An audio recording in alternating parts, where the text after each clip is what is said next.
எல்லாரும் எப்படி இருக்கீங்க? நல்லா இருக்கீங்களா? இப்போ செம சூப்பரான இப்போ நைட் டின்னர் வந்து ஒரு செம சூப்பராக நம்ம வந்து ஒரு காம்பினேஷனோட நம்ம வந்து டின்னர் ஒன்று பார்க்கலாமா? என்ன தெரியுங்களா? மசாலா சப்பாத்தி. அதாவது நம்ம வந்து சப்பாத்தி தான் நம்ம செஞ்சு செஞ்சு சாப்பிட்ருக்கோம். ஆனால் இதில் மசாலா வந்து என்னென்ன மசாலா நம்ம உள்ளே கலந்து அது ஒரு மாவாக போட்டு பிசைஞ்சு அதில் ஒரு சப்பாத்தியை நம்ம பிசைஞ்சிருக்கோம். பிசைஞ்சு ஒரு சப்பாத்தி மாதிரி பண்ணியிருக்கோம். அதுக்கு தகுந்த காம்பினேஷன் வந்து பன்னீர் 65 பண்ணியிருக்கோம் ஃப்ரெண்ட்ஸ். ஓகேங்களா ஃப்ரெண்ட்ஸ்? அவ்வளோ செம சூப்பராக இருக்கும். இதை வந்து நம்ம எப்படி வந்து ஸ்டெஃபிங்கோட வச்சு எப்படி வந்து நம்ம ரெடி பண்ணலாம், இதுக்கு தேவையான வந்து எப்படி இருக்கும், இதுக்கு என்னென்ன பொருள் நம்ம ஆட் பண்ணியிருக்கோம் அப்படின்னு சொல்லிட்டு இப்போ நம்ம வந்து ஒன்று ஸ்டெப்பாக நம்ம ஒன் பை ஒன்னாக நம்ம உள்ளே போய் பார்க்கலாமா? வாங்க போகலாம். எப்படி இருக்கீங்க? எல்லாரும் நல்லா இருக்கீங்களா? இப்போ செம சூப்பரான வந்து இப்போ நைட்டில் ஒரு டின்னர் ஒன்று பார்க்கலாங்களா? இரவு டின்னர் ஃப்ரெண்ட்ஸ். என்ன தெரியுங்களா? மசாலா சப்பாத்தி செய்ய போகிறோம் ஃப்ரெண்ட்ஸ். அதுக்கேற்ற ஒரு நம்ம காம்பினேஷன் என்ன தெரியுங்களா? பன்னீர் வந்து 65 செய்ய போகிறோம். இது பாருங்கள், பன்னீர் எவ்வளோ சூப்பராக இது பாருங்கள், எவ்வளோ ஃப்ரெஷ்ஷாக இருக்குது பாருங்கள். ஃப்ரெஷ்ஷான இந்த மாதிரி பன்னீர் எடுத்துக்கோங்க.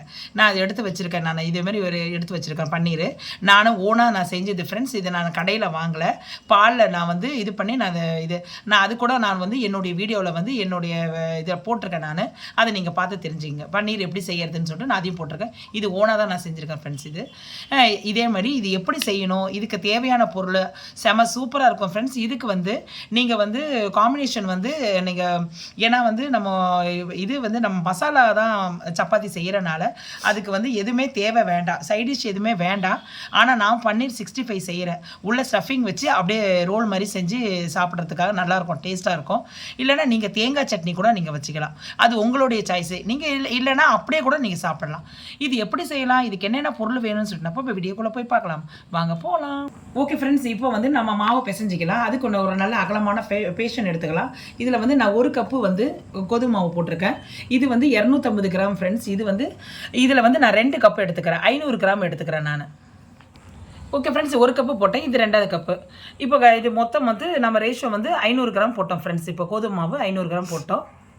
இது தேவையான வந்து மசாலா ஐட்டம் சேர்த்துக்கலாம் ஃப்ரெண்ட்ஸ். இந்த மாவில் நான் வந்து ஆனியன் போட்டுக்கோங்க.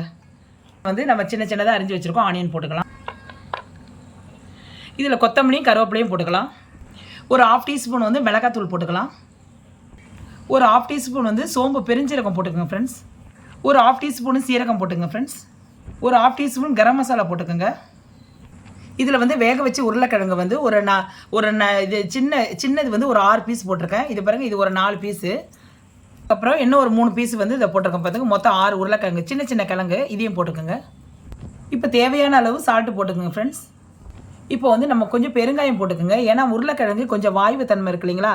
பெருங்காயம் போட்டோன்னா கொஞ்சம் நல்லாயிருக்கும், அந்த வாய்வை எடுத்துரும். ஒரு 2 டீஸ்பூன் வந்து எண்ணெய் ஆயில் விட்டுக்குங்க ஃப்ரெண்ட்ஸ். ஓகே ஃப்ரெண்ட்ஸ், இப்போ நம்ம எல்லாத்தையும் போட்டு நல்லா பிசைஞ்சிக்கலாம்.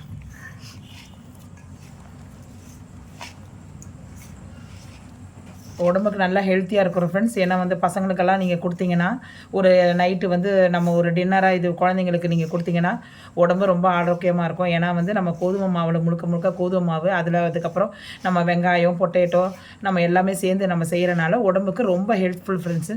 நம்மளும் இதில் ஒரு 2 சாப்பிட்டுட்டோன்னா அப்படியே நமக்கு எல்லாமே வந்து ஃபில்லப் ஆகிடும். ஏன்னா நம்ம இது மசாலா இதுக்கு வந்து நம்ம அதை சொல்கிறேனே உங்களுக்கு, இதுக்கு சைடிஷே தேவை கிடையாது. ஏன்னா வந்து எல்லாமே இதில் அடங்கியிருக்கு. உங்களுக்கு அப்படி சப்போஸ் வேணும்னா நீங்கள் உடனே ஒரு அர்ஜென்ட்டாக சீக்கிரமாக செய்கிறதா தான் தேங்காவை அரைச்சி நீங்கள் வந்து அது இது பொட்டுக்கடலை போட்டு நீங்கள் சட்னி அரைச்சிங்க. அப்படி இல்லைனா உங்களுக்கு டைமு கொஞ்சம் அதிகமாக இருக்குது, இன்னும் கொஞ்சம் நல்லா டேஸ்ட்டாக சாப்பிட்லான்னா அது இப்போ நான் சொல்கிற மாதிரி பன்னீர் கிரேவி செஞ்சுக்கலாம், பன்னீர் 65 செஞ்சுக்கலாம், பன்னீர் டிக்கா செஞ்சுக்கலாம். எல்லாம் செஞ்சு அது உள்ள ஸ்டஃபிங் மாதிரி வச்சு பிள்ளைங்களுக்கு நீங்கள் அப்படியே ரோல் மாதிரி பண்ணி கொடுத்தீங்கன்னா பிள்ளைங்க நல்லா விரும்பி சாப்பிடுவாங்க ஃப்ரெண்ட்ஸ். இப்போ வந்து நம்ம இதை பிசைஞ்சிட்டோம். இதில் கொஞ்சம் கொஞ்சமாக தண்ணி ஊற்றி நம்ம அது அப்படியே வந்து கொஞ்சம் கொஞ்சமாக தண்ணி ஊற்றி நம்ம ஆட் பண்ணிக்கி நம்ம சப்பாத்தி மாவு பிசைஞ்சிக்கலாம். இப்போ நம்ம இது மாதிரி உருட்டிக்கலாம். இந்த பிறகு நம்ம நல்லா உருட்டிட்டோம், பால் மாதிரி உருட்டிட்டோங்களா, சப்பாத்தி மாவு மாதிரி. இதே மாதிரி நம்ம வந்து உருண்டைகளை நம்ம எடுத்து கடன்னு சப்பாத்தி உருட்டிக்கலாம். ஓகே ஃப்ரெண்ட்ஸ், இப்போ பாருங்கள், இப்போ நான் வந்து நம்ம 1/2 கிலோ நம்ம மாவு போட்டதில் எனக்கு வந்து கிட்டத்தட்ட ஒரு 10 வந்துருக்குது, 10 உருண்டை வந்திருக்கு. இதை நம்ம அப்படியே நம்ம உருட்டிக்கலாம் ஃப்ரெண்ட்ஸ், சப்பாத்தி உருட்டிக்கலாம் ஃப்ரெண்ட்ஸ். இப்போ இந்த பாருங்கள், இப்போ மாவு நான் ஒரு உருண்டை எடுத்து வச்சுருக்கிறேன். கீழே வந்து அப்படியே இந்த மாவு கொஞ்சம் போட்டுக்குங்க, அப்படியே நம்ம உருட்டிக்கலாம்.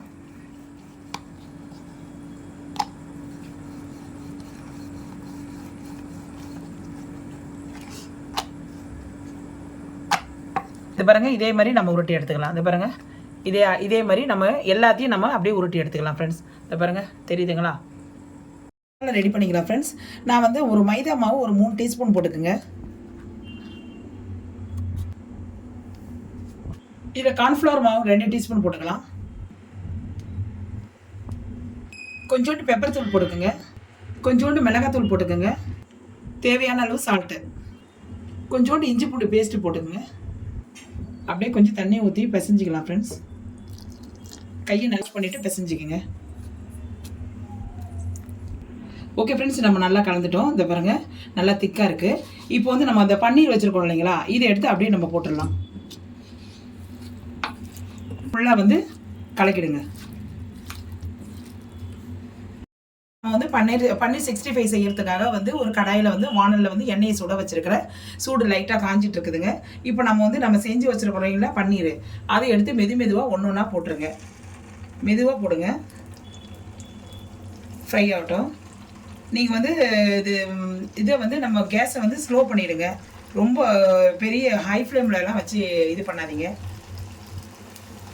இதே மாதிரி எல்லாத்தையும் நம்ம போட்டு எடுத்துடலாம் ஃப்ரெண்ட்ஸ். எல்லாத்தையும் ஃப்ரை பண்ணி எடுத்துடலாம். நான் ஃப்ரை பண்ணி எடுக்கும் போது நான் உங்களுக்கு காட்டுறேன். நான் பன்னீர் 65 ரெடி ஆகிடுச்சு. எவ்வளோ நல்லா கிறிஸ்பியாக முறுமுறுன்னு இருக்குது பாருங்கள். இப்போ நம்ம எடுத்துடலாம். அவ்வளோதான். இப்போ அடுத்தது நெக்ஸ்ட்டு வந்து நம்ம வந்து சப்பாத்தி போட்டு எடுத்துடலாம். ஒரு தோசைக்கல்ல நான்ஸ்டிக் பேன் எடுத்துக்கோங்க. இப்போ சப்பாத்தியை போடலாம். லைட்டாக கொஞ்சம் ஆயில் விட்டுக்குங்க ஃப்ரெண்ட்ஸ். இதை பாருங்கள், எவ்வளோ அழகாக நல்லா இதாகிடுச்சு பாருங்கள். நல்லா வெந்துருச்சு பாருங்கள். இதே மாதிரி ஃப்ரெண்ட்ஸ், இதை பாருங்கள், இதே மாதிரி நம்ம எல்லா சப்பாத்தியும் போட்டு எடுத்துடலாம்.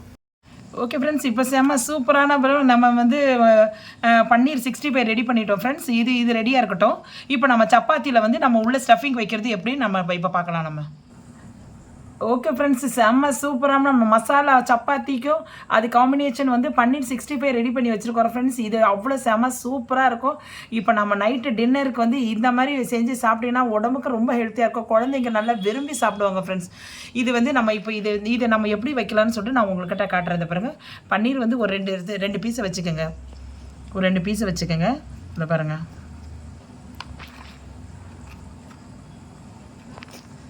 அவ்வளோதான் ஃப்ரெண்ட்ஸ். 2 பீஸை வச்சுக்கிட்டு அப்படியே வந்து நம்ம வந்து ஸ்டஃபிங் பண்ணிடலாம். அப்படியே பாருங்கள். ஓகே ஃப்ரெண்ட்ஸ், இது இப்போ பாருங்கள் எவ்வளோ சூப்பரான நம்ம மசாலா சப்பாத்தியோடு இது பாருங்க பன்னீர் பாருங்க இதை உள்ளே வச்சுருக்க பாருங்கள். அப்படியே வந்து பிள்ளைங்களுக்கு நீங்கள் கொடுத்தீங்கன்னா அப்படியே வந்து கடிச்சு சாப்பிட்றதுக்கு நல்லா வாட்டமாக இருக்கும் ஃப்ரெண்ட்ஸ். இதே மாதிரி நீங்களும் செஞ்சு பாருங்கள். செஞ்சு பார்த்துட்டு எப்படி இருக்குன்னு சொல்லிட்டு இந்த கமெண்ட் செக்ஷனில் சொல்லுங்கள் ஃப்ரெண்ட்ஸ். அதுக்கேற்ற மாதிரி காம்பினேஷன் பன்னீர் நான் எடுத்துருக்கிறேன். நான் 65 எடுத்துருக்கேன். நீங்கள் பன்னீர் கிரேவி கூட வச்சுக்கோங்க. அப்படியும் வேணான்னா நீங்கள் வந்து தேங்காய் சட்னி கூட இதில் வச்சு சேவ் பண்ணி நீங்கள் சாப்பிடலாம் ஃப்ரெண்ட்ஸ். இந்த வீடியோ உங்களுக்கு பிடிச்சிருக்கா பாருங்கள். வீடியோ பிடிச்சிருந்தால் லைக் பண்ணுங்கள், ஷேர் பண்ணுங்கள், சப்ஸ்கிரைப் பண்ணுங்கள். மறக்காமல் பெல் ஐக்கனை கிளிக் பண்ண மறந்துடாதீங்க ஃப்ரெண்ட்ஸ். என்னுடைய முழு வீடியோவாக நீங்கள் வந்து ஃபுல்லாக நீங்கள் பார்த்தனா தான் உங்களுக்கு வந்து எப்படி செஞ்சுருக்காங்க, என்ன அதில் தேவைப்பட்டிருக்குது, எப்படி பண்ணியிருக்காங்கன்னு சொல்லிட்டு உங்களுக்கு அந்த வீடியோவில் தெரியும் ஃப்ரெண்ட்ஸ். ஓகேங்களா? மறக்காமல் பாருங்கள் ஃப்ரெண்ட்ஸ்.